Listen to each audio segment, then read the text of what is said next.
Hello everyone, I803866SX, and we have another battery special here today. These cells on the right and this plastic shell, these are all for the LTE 5000 series. You'll notice on the left we have 10 batteries. Well, you can't get these extra long ones anymore, so that's part of the supplies here is that you will have to use 10 of these 4/3 A 1.2 volt nickel metal hydride. Now, of course, if your battery, you'll have to look and see if it says lithium ion or nickel metal hydride or even nickel cadmium. You just have to match up accordingly. So what tools do you need to rebuild one of these? Spot welder is invaluable. You don't want to try and solder one of these because the space on these are very, very unforgiving. In fact, I'll try to shove this carcass back in and I'll show you. I think something's shorted on this anyway, so that's not going to be good if that's the case.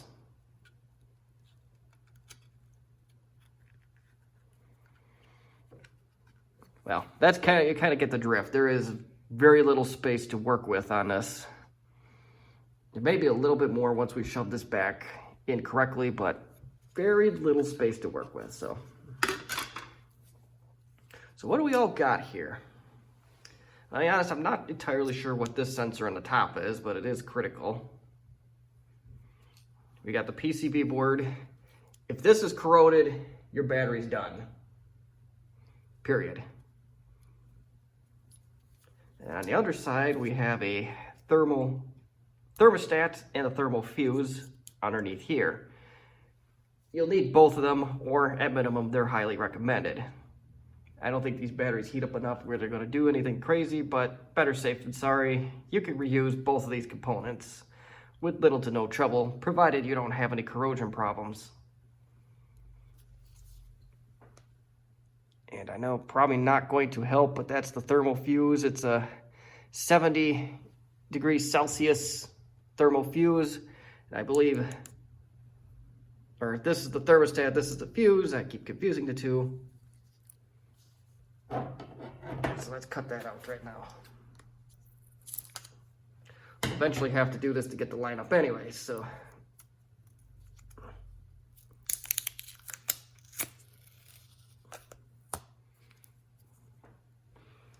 I don't even know what this is exactly.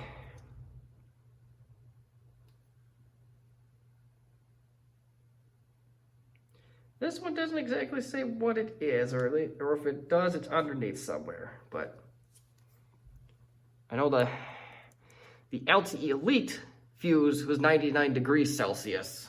The light one was 70. So I think if you get between that 99 and 70, if you need one, you should be good. But as long as there's no corrosion or really any destroyed nickel strip, you should be good. So, what else do you need? Nickel strip, get that at Amazon. And you got this tape too. I don't know what it's called off the top of my head. I got it on Amazon, but they use it in crafts a lot. They use it in sublimation ink printing, which does get very hot. And it doesn't melt or do anything horrible like that. So it is going to be something you may want to use. I'm not sure if it's going to be a requirement, but it'll hold things together better. So then you also need a soldering iron, flux, and some solder, but I don't have those on the table right now, and that'll come later in the video. So next, now we got to find out where things go. You want to get the layout of the battery itself. And considering that there may be some 10-cell LTE batteries out there, the lineup may be slightly different. I ran into that with the Elite, where I had, which I think I had one that was originally 5 longer cells like this, converted into a 10, and then I had one that was natively 10. You don't know what you're going to get into, but so if you can, get this puppy apart.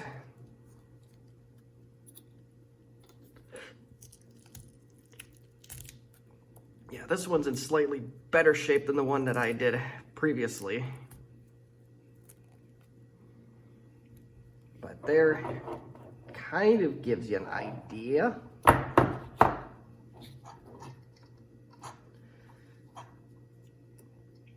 We're just gonna pop that thermal fuse out of its little place here.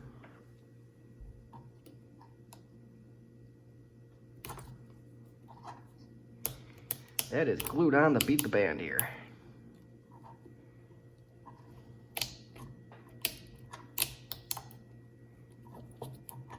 You don't have to go through that level of glue. It's not going anywhere no matter what you do. There we go. So now at this point that you have this apart, you'll want to take a picture of this. Two, before you even take a picture of things, find out where things go. So get your polarity straightened out.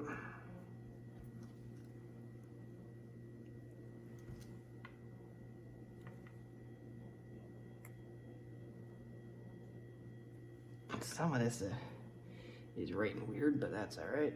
There must be additional tape on here. So something like that. So now that you got your polarity marked, go take a picture of it with your phone, print it up, but then we can continue on. So I'm going to take a picture of this right now.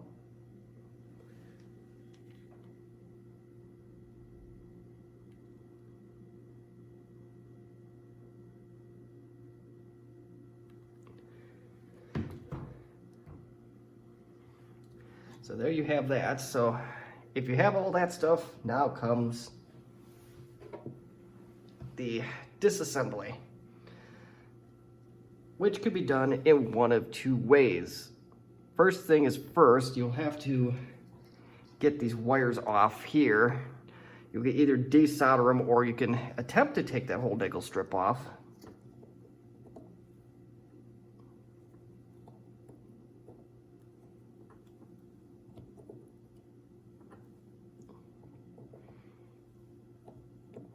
I'm actually able to do it like this. I might be able just to, now this is probably not the best practice, but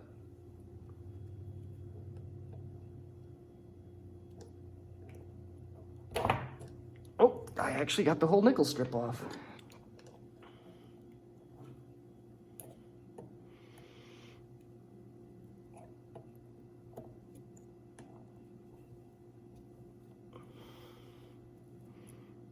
So that's a little bit good news. If you manage to get that whole nickel strip off, you don't damage it too bad, you can reuse it. If I can get both of these off, then we don't have to use the soldering iron at all.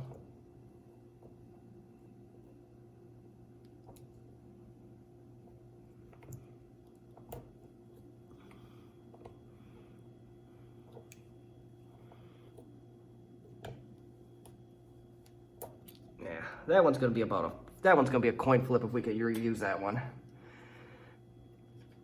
But if you do decide to solder these off, what you do is you'll put new nickel strip on there, you spot weld it, and then you just solder your wires on there. Pretty simple. Let's get our thermostat out of the way.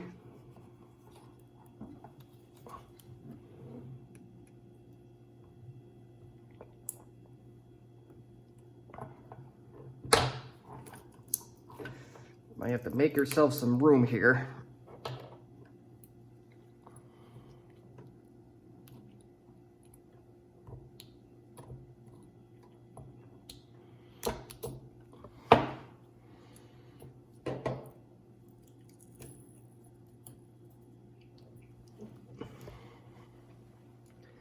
And lots of tape on this one.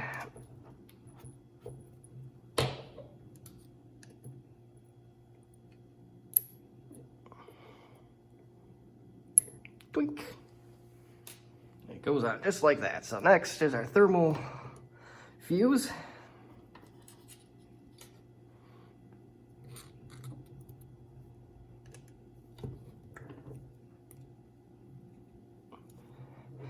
You may be able to rip these off with just bare hands, but you know, a little protection goes a long way for one, and two, I think I can get these off a little bit more gentle going the needle nose route.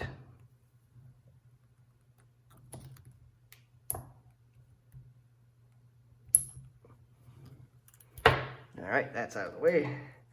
I'll do the same for the positive. If there's any glue or what, try to take the paper with it. If you don't get it, that's all right. I think it's called fish paper. And boy, this one is glued on really good.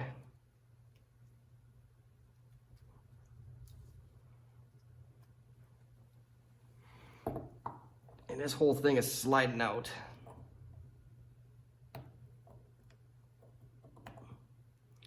And that leads me to my next point here as soon as I get this off. So that's off, no issue. Starting to corrode a little bit, but it's doable. So for those that are trying to look high and low for these extra long cells, well, I got news for you.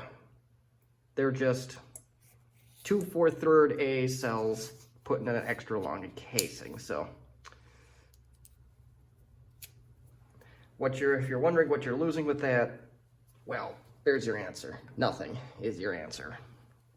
And it looks like this battery fared a little bit better over the last one I did, as everything on the inside was completely leaked out between those where the positive and negative meet in the middle there. So it's a little bit good news. So hopefully that's a good sign of things to come here. So let's get the straightforward stuff out of the way. So let's break our batteries open and let's do it.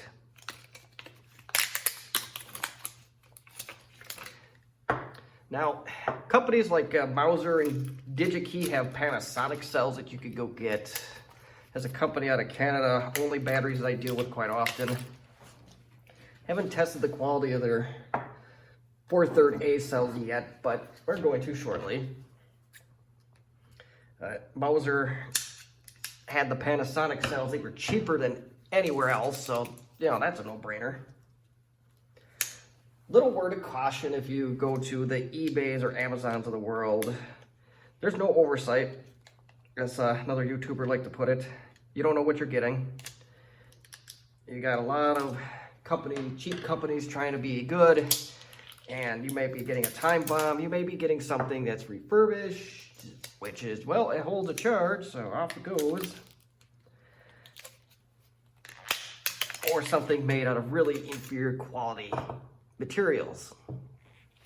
I don't want to rag on China, but that's where most of them come from. Or Taiwan, or... Now, don't get me wrong, there's some good stuff that comes out of China. I believe the Panasonic batteries come from China, but they also likely have a plant over there, and there's oversight. So, if you go to an unknown source, do so at your own risk. This Tenergy company, I don't know if they make cells in China or where these are made from, but I know the company themselves is out of Oakland or California somewhere. I thought it was Oakland, but they have oversight, so I think they're going to be fine. Their customer service is pretty good too. As I had a charger I bought from them, and they responded with a bunch of fixes. It ultimately didn't do what it was supposed to do, but they tried. All right, so Tenergy is headquartered out of Fremont, California. So, little nugget for your day. But anywho, back to business at hand. Line all these up in a row.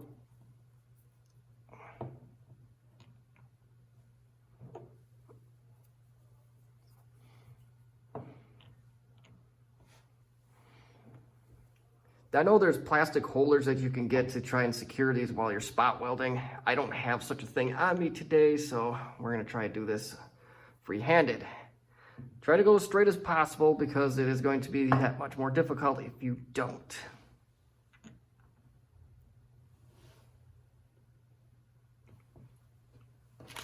So turn on your spot welder.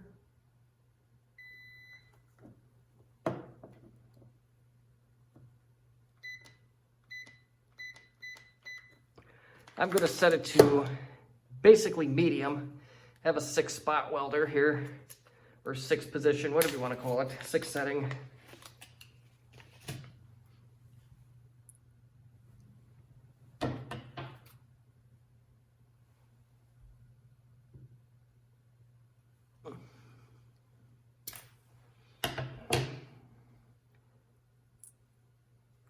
And that's a little bit too long, but that's not a big deal here.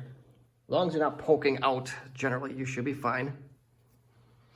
And you want to line this up the best you can. A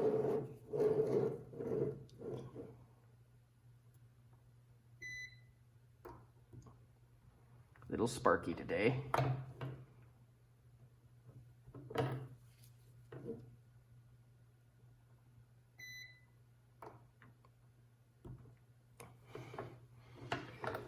Meh.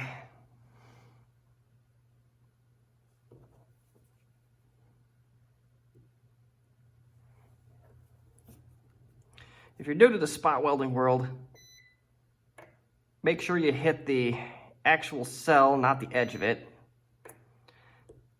The fireworks will be slightly larger if you hit the side of a battery.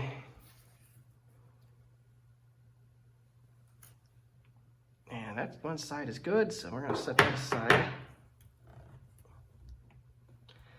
Bring those together.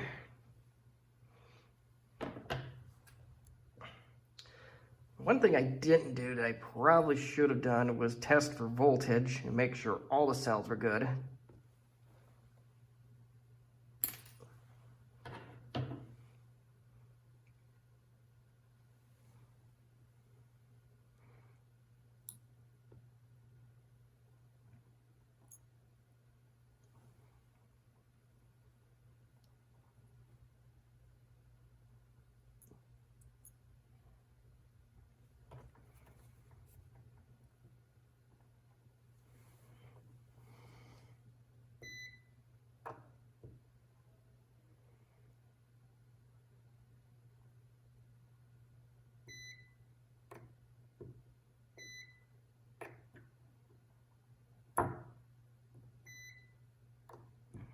There, that should be 4 of them right there. You can get away with 2 generally, but, you know, more security is more security.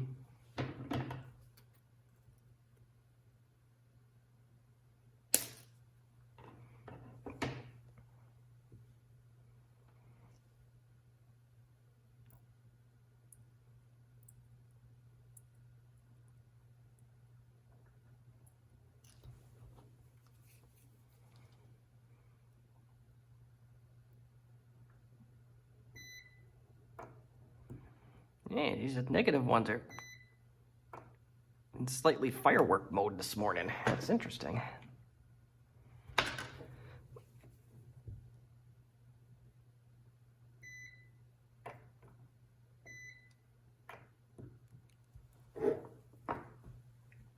Now it's closer to 3, but what do you know?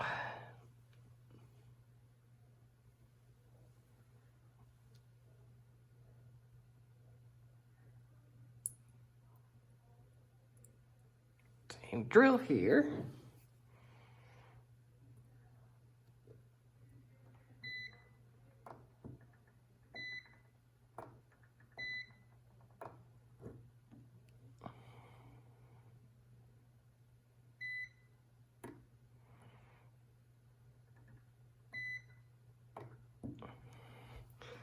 The thing with spot welders is you don't have to press down hard on them either.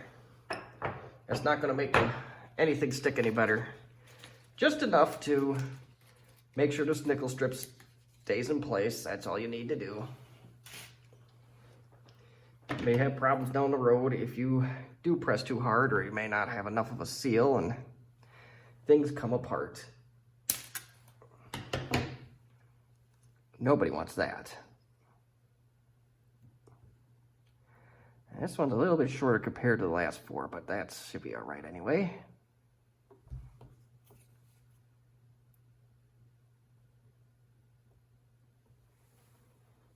we get one side down.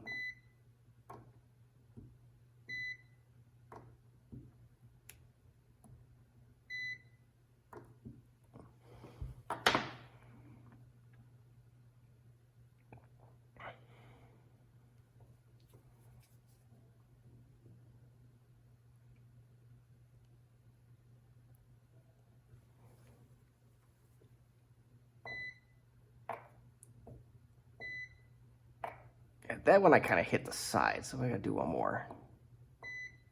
But thankfully we didn't have a fireworks display with that one. And there you have it. You have now 5 cells that are put together, so now we just gotta make them longer.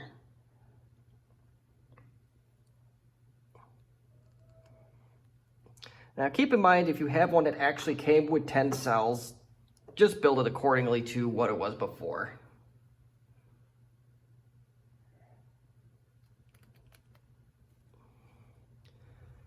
Okay, there's 2.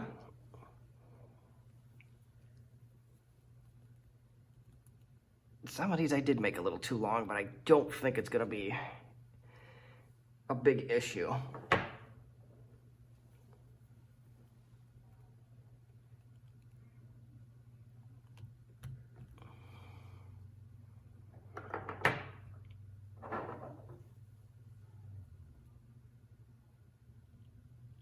So there you go. Now you have your 5 cells, like so.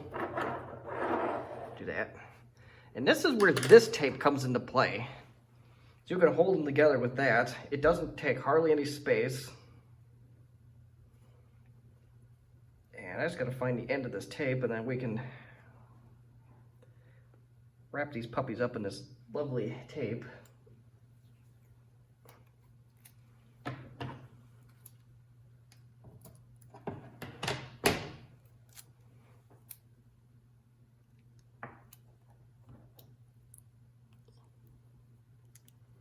It just holds things in place a little bit better. It's an insulator as well. Not that anything should happen, but you never know.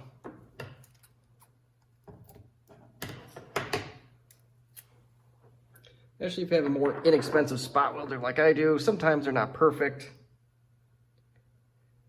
I know there's a red spot welder out there that you can hook to a car battery, and I know those haven't been the most reliable as of late, but you never know. CYA, and it doesn't hurt anything.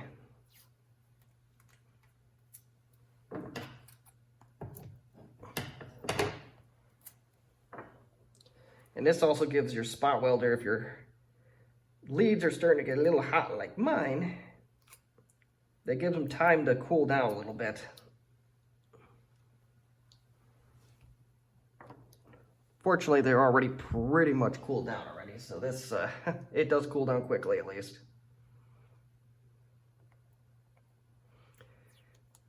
I don't know if it's a product of I'm using on a higher setting than I normally do, or if I actually finally got it up to a full charge, it's pumping out more juice. I'm not sure why it's doing that now, but so far I see no reason for concern.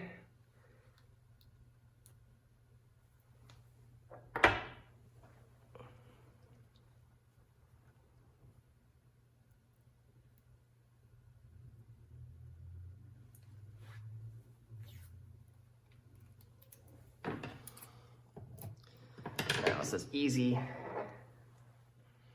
busy work, if you will.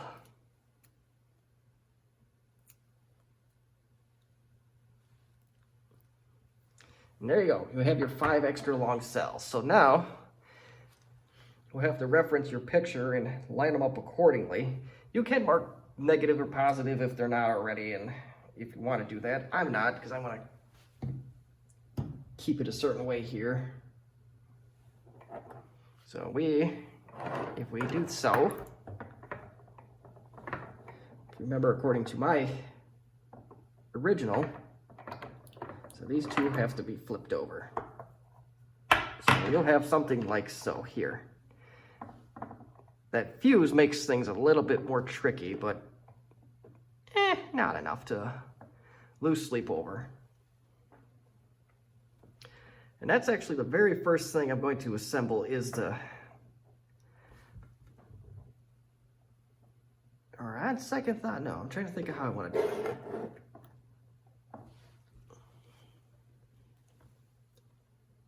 So yeah, we're going to attach these two first, I believe. So let's get more nickel strip going.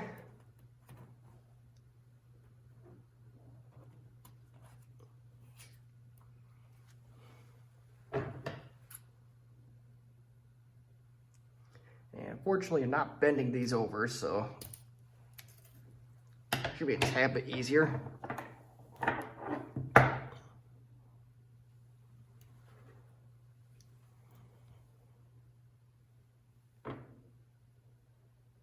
Did I make it too short?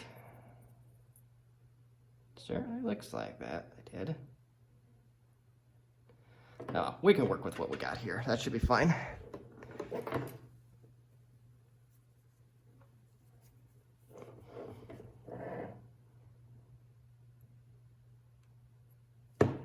And this may be where if you really want to be on the safe side, you are working with taller objects.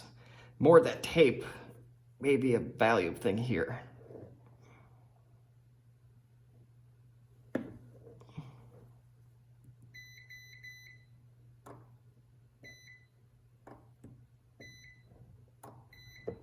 I'm surprised that one didn't firework because I kind of hit the edge on that one.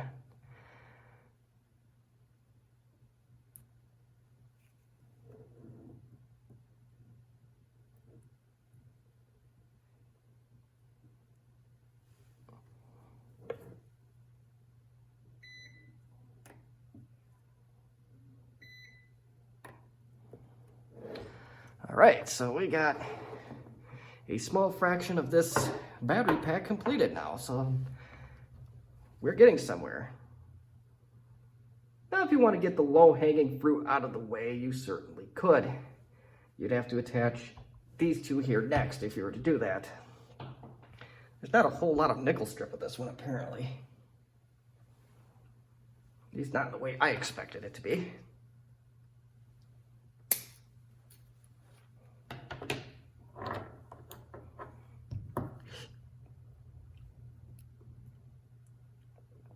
I did not straighten this cell out like I thought I did, but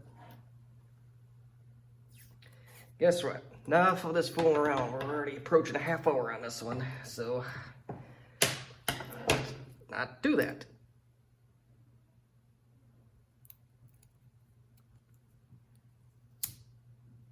Heck, I think even Samuel you originally used just regular old packaging tape, and I might just need a little bit more here. Should have cut a little bit longer. What are you gonna do?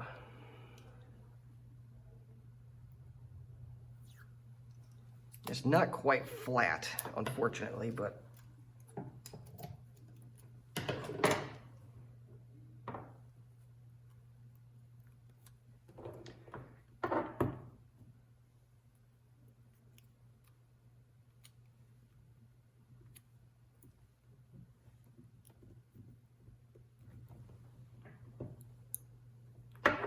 remember, I think, yeah, we got to connect this side here.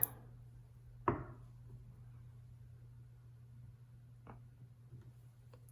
long as one of these sides are connected. I think this is what I was originally doing right here, so let's take care of that.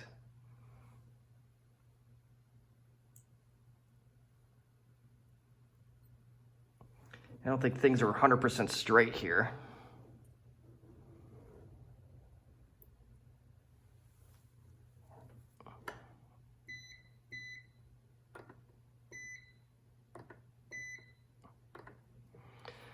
All right, we got that negative lead. Let's do the same for the positive lead.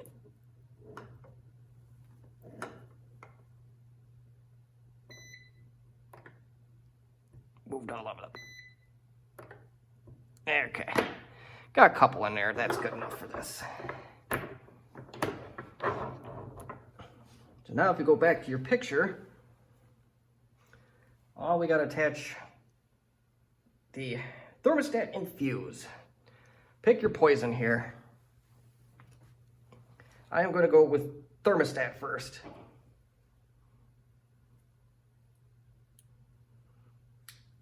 So if you are recycling like I'm going to do, let's straighten out our lead and let's line her up.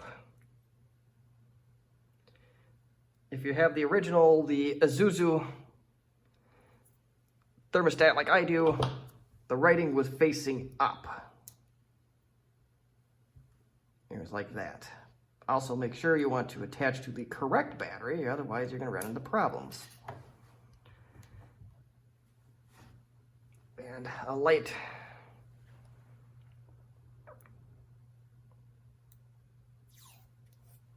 taping is not going to hurt anything here either.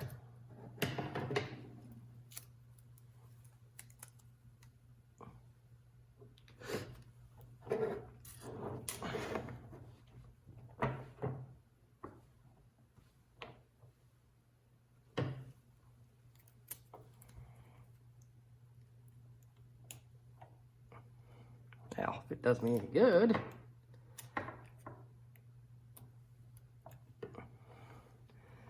there, at least got some resemblance of a lineup here. And a lovely little thermostat can slide right underneath here.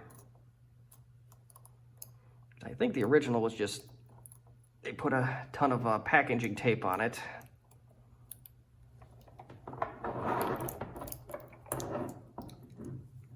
Let's stand this sucker up now, and unfortunately my tape job did not do what I expected it to do, but this is life.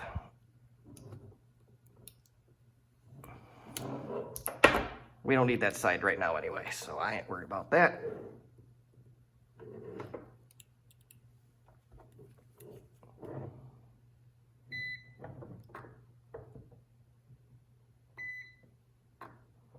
All right, negatives attached, so that's battle number 1.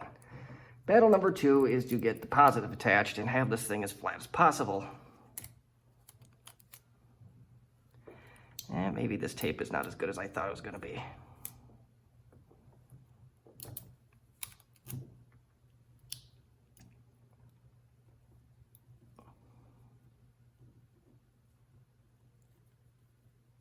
Now, actually, I think I've accidentally lined that part up into place here. Let's try this again. Let's try taping this again.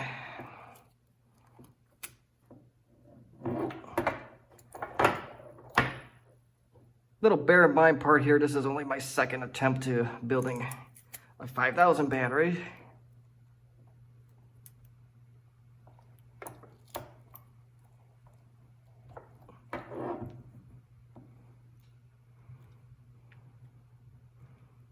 It actually looks like it lined up pretty good here, so we're gonna go for it here.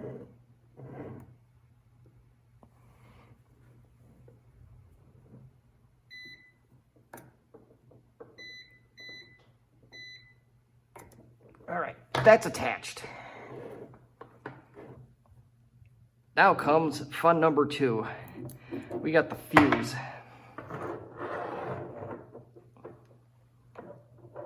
Did I do that wrong? No, we're good.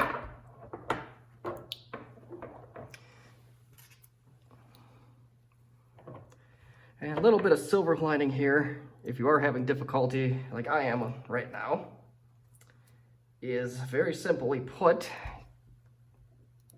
polarity doesn't matter here.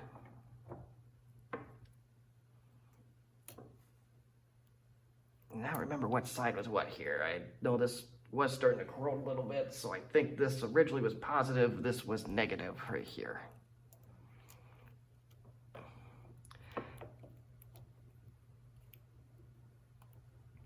This is more or less for me trying to keep things as original as possible. Get more tape.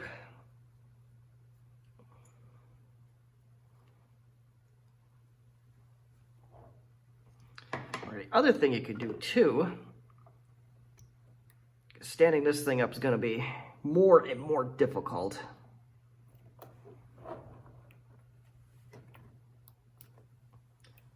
Unfortunately, the leads on the spot welder just aren't long enough to do this. But, hold on a minute, we have something that does.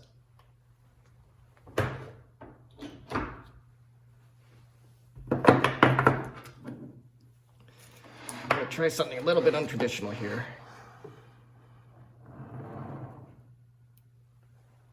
The immovable object.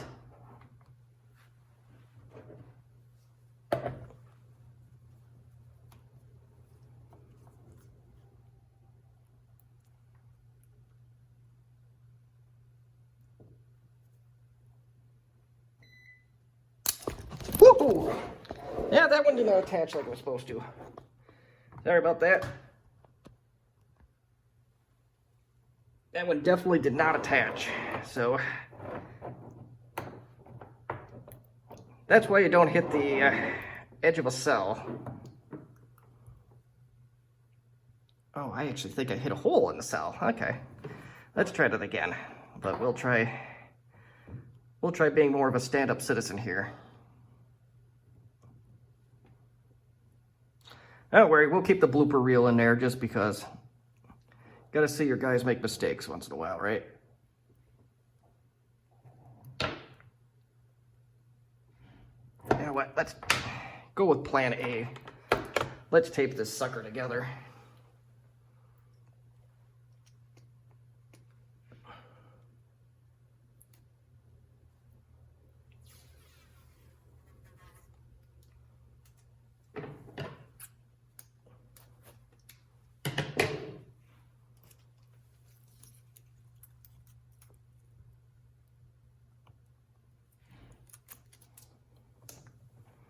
I'm gonna be ticked if that's too short.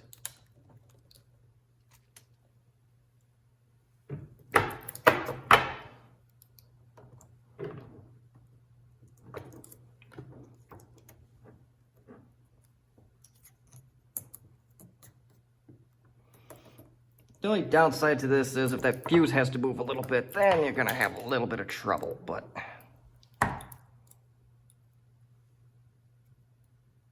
nope. We're going to take the negative lead this time. Let's straighten that out a little bit.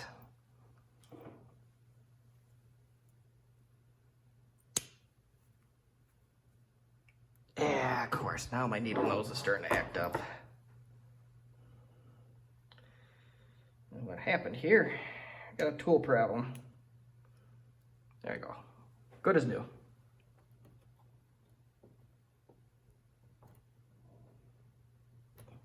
Nothing can ever come easy, right?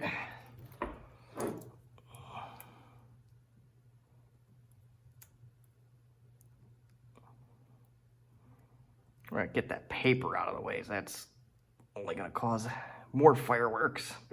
I don't want any more fireworks today, folks.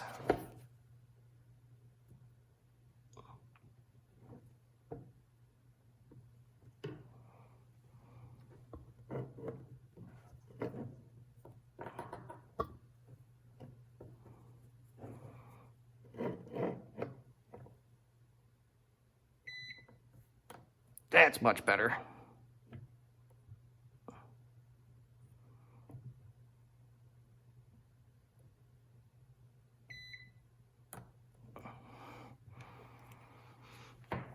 All right, now we can put the paper down. And we are like tangled here. All right, cool.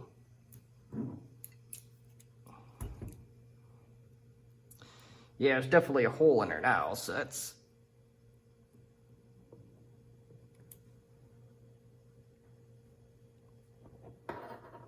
Try to do this carefully with my makeshift tripod. Hopefully no more fireworks.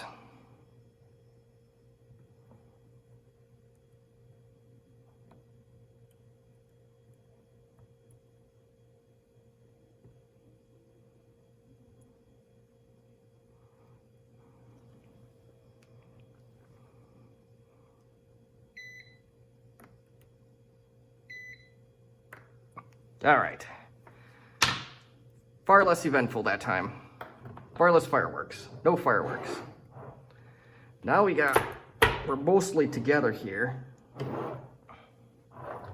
So I am going to do it this time, if I can get to it, is that I'm going to see what our voltage is and make sure that everything's intact there. So with the magic of video editing, I gotta go get my multimeter and we will test our voltage at this time. All right, it is now in my hand.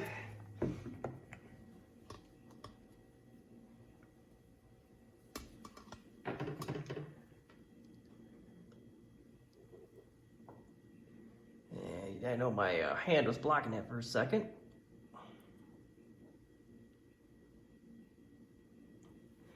And I'm not getting a good contact here, so let me move this like that.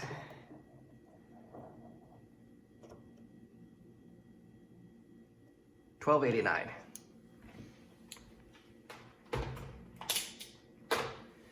There you go. So there's that.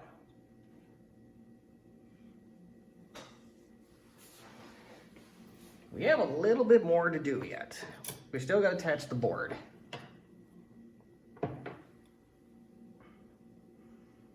In theory, straightforward.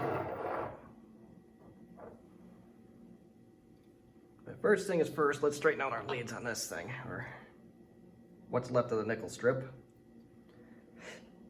If you decided to desolder, this is the time to warm up your soldering iron.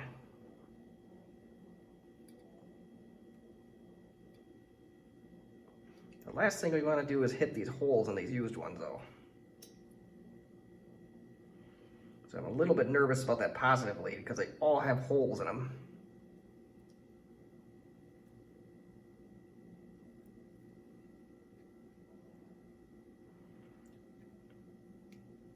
And I'm not entirely sure if I can reuse this positive one, but we're gonna find out.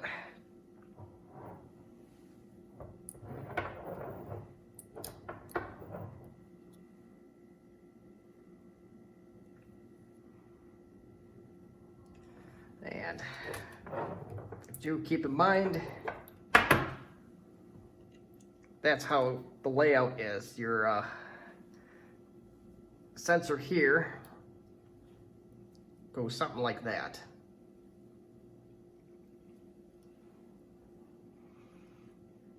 It's kind of a ghetto setup, but it is what it is.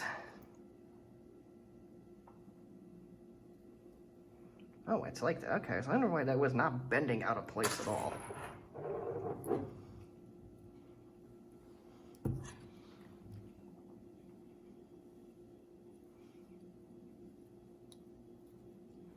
So, let's do this.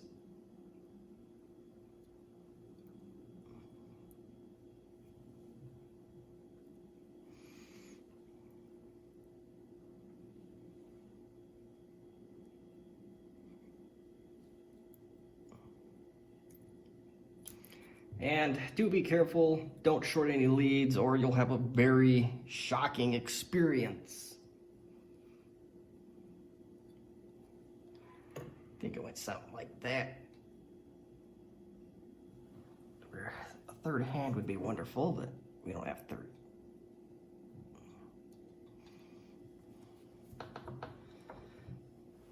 Yeah, this is gonna be fun.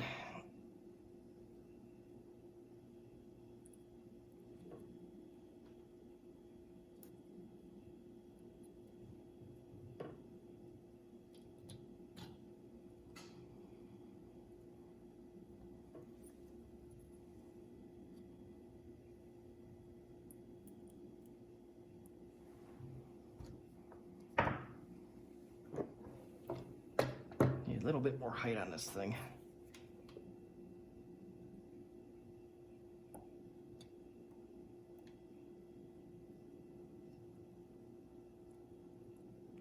We are hitting a hole. So this is going to be a fun one, I think.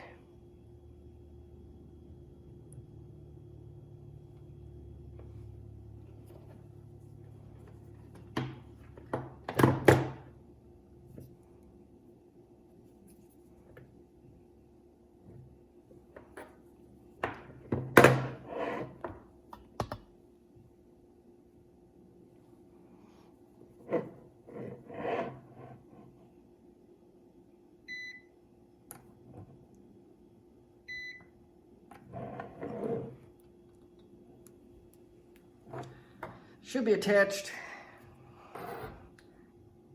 No fireworks. It's the way I like it.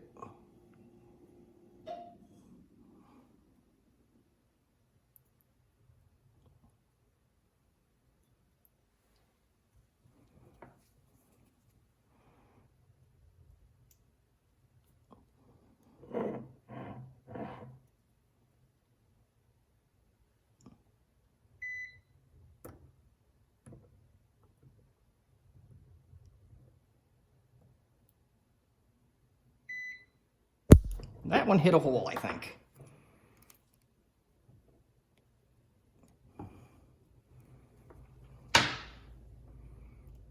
It was not the intent here, but I think that's exactly what happened. Let's try to not hit a hole here. Or are we gonna call this good? Let's see it happens, we'll call it good.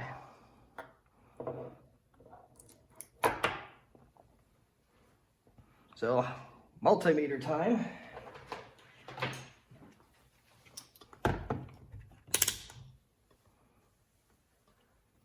I'm not sure what reads what here 100%, but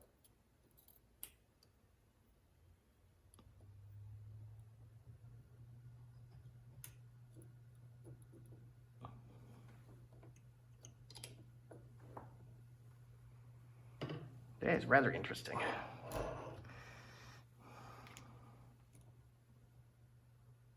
Now reading 12.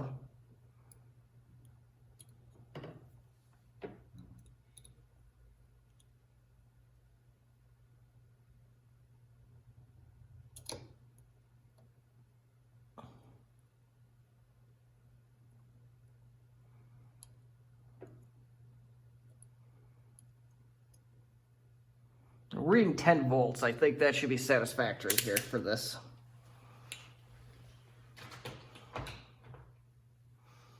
So, provided the solder tabs hold up like they're supposed to, you should be in the clear or darn close to it. A little nervous about that negative lead, but oh well. So, let's put the... If whatever original tape was on there still sticks, you may go ahead and reuse it. It ain't gonna hurt nothing. All right, we got more of that other tape. All right, so we got that. Now we try to slide this sucker in, like so. And I even do the board first this time, because I know I had to bear with that.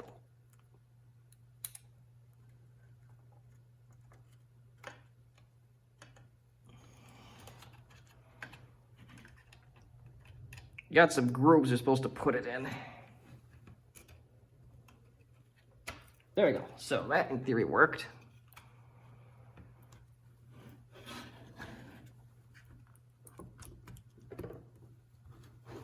There you go. And all that is left to do, try to tuck these wires in the absolute best you can. I know it's not an easy task, but you'll want to do that or you will regret it.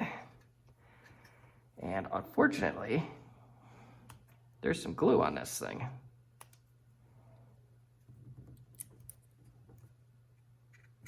Actually, I think it's supposed to go over here.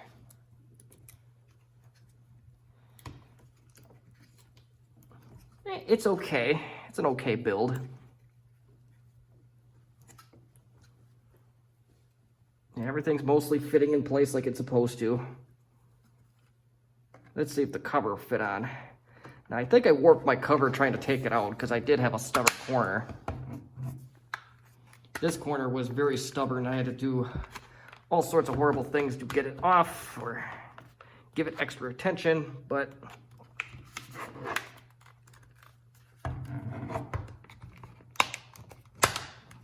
looks like it is mostly going back together, so we have a good result.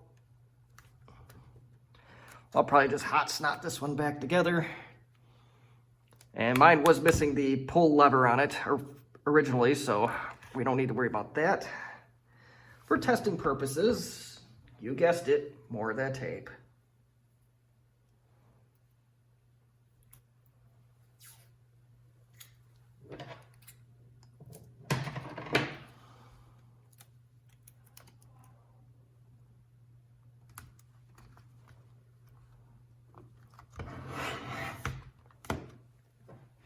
I really did have to chew this one up to get it apart. I don't know why this one was so much of a bear.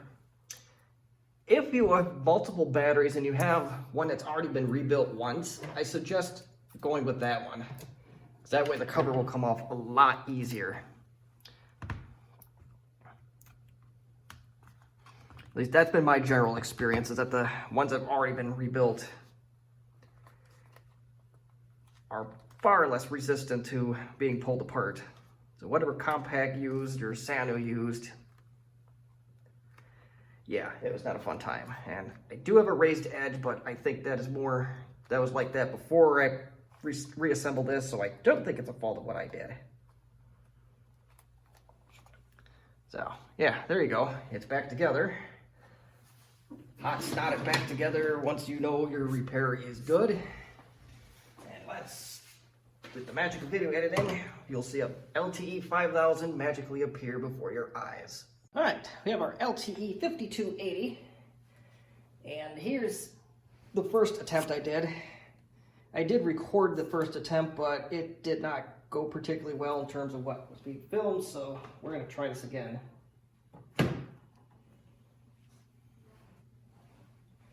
With this guy.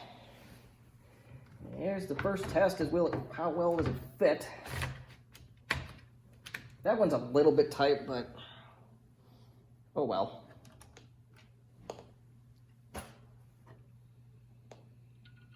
And it does turn on the machine. And do keep in mind, if you never charge the cells, it will look like it's empty.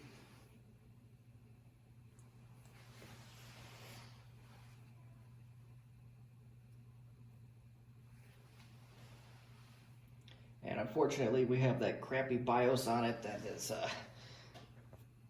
takes a minute for it to boot, especially if it's cold like this.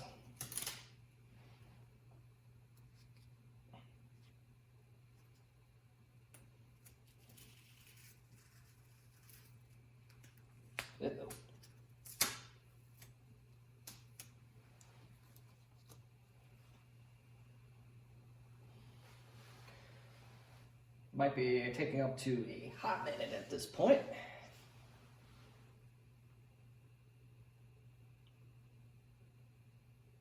Come on, BIOS. Work with me here.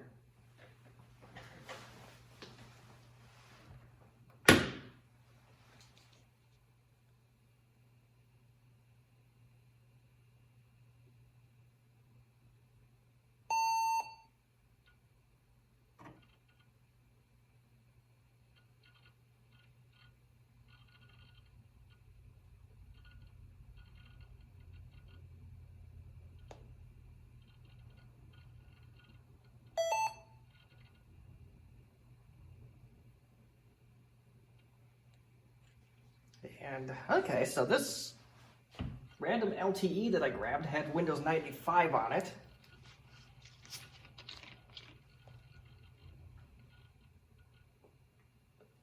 I have about 5 of these machines now, so I'm not entirely sure what was what. 3 more 5280s. This is a 5280. I have one 5000 and one 5200.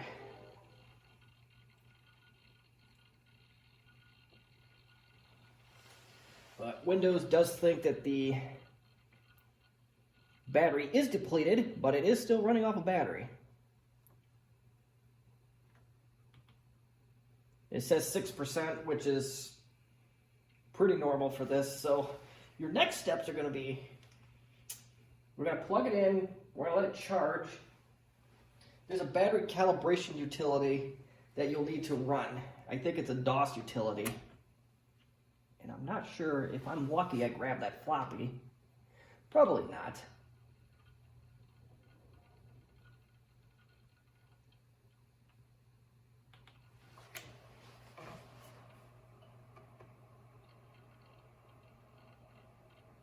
Nope. Sound drivers. So yes, there's a battery calibration utility that Compaq released for this particular line of machines. That's what you have to go get. Let's see, while I'm looking here if I could find it. I'll definitely put a link to this in the description.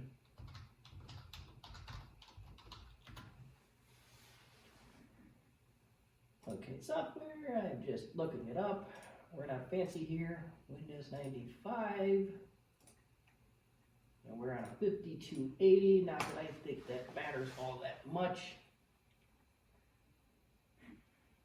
utilities. There we go. So yeah, you're looking for SP4187, and you'll need a floppy to do this. And I believe that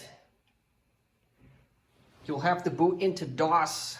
It makes a bootable DOS diskette, and then you can do your calibration from there. So we're going to, if I can get any kind of connectivity to this machine, I will try to go do that, and then we'll make that floppy, and then we'll go from there. So another video editing moment for all of you around the world. All right, a little bit of navigation here. Had my Cisco AeroNet 340 card. I went to this website, LTE 5000 retrotechchris.com. He was so kind to upload a CD up to his website, and it'll work. This site works with browsers of past and browsers of current. So we're going to we'll go through this. This is something I didn't intend on doing, but, and I don't care about what LTE it is. And we'll scroll all the way to the bottom.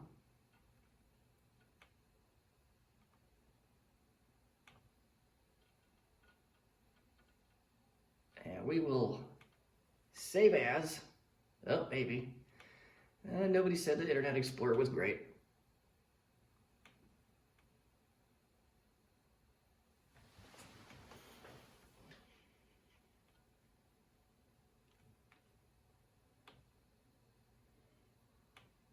Yes, Jesus.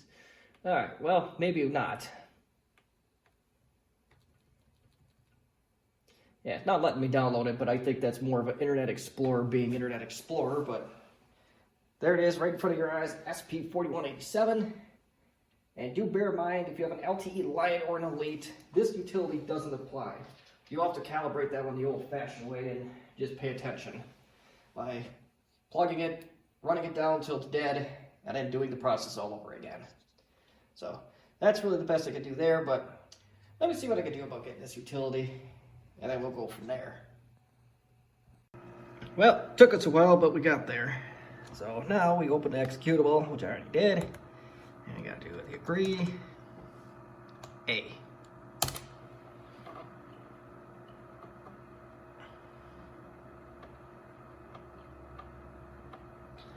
And enough time passed since I did this where I do have some charge on this laptop, but I'm gonna keep it plugged in. We're gonna see where it goes.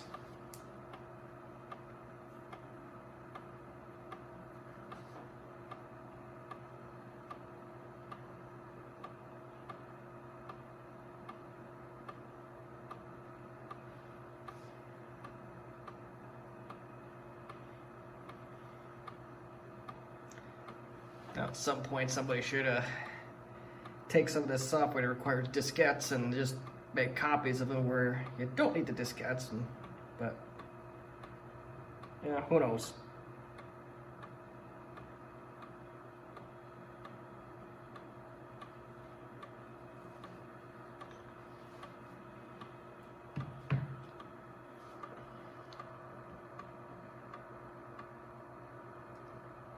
All right, there's that.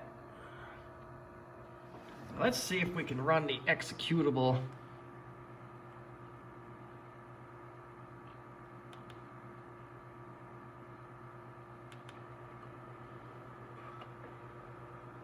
Calbat.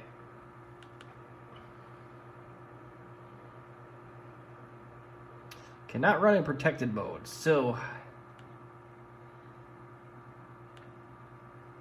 I believe that there is a command interpreter on here.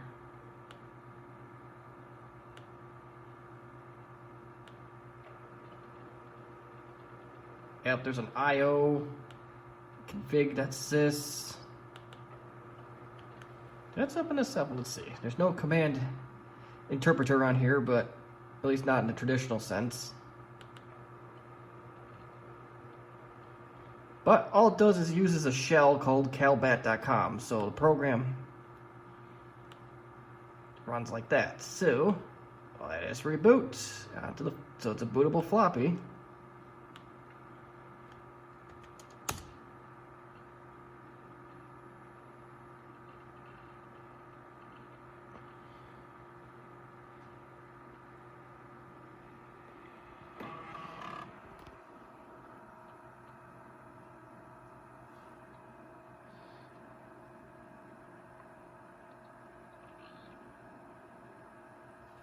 think I turned the sound down.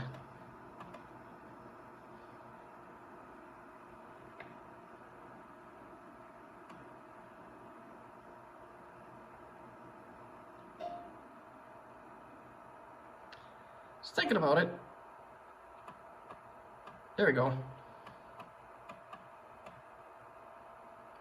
And now it says battery is charging, please wait. We got a ways to go, so off goes the camera for now, and we'll continue as soon as something changes here. Took a little bit over 3 hours, but we charged. So AC adapter is now pulled, and I wish you could feel how warm this AC adapter is. This thing gets really warm when it charges, but here we go. We are draining battery now. My guess is we'll probably get somewhere between 2 and 3 hours of battery life out of this, and we'll be back around that time. So we'll see what happens when we go from there. So it took roughly 2 hours, but we finally got a blinking orange light for a low battery indicator. So chances are this is going to be about a 2-hour battery life on this one.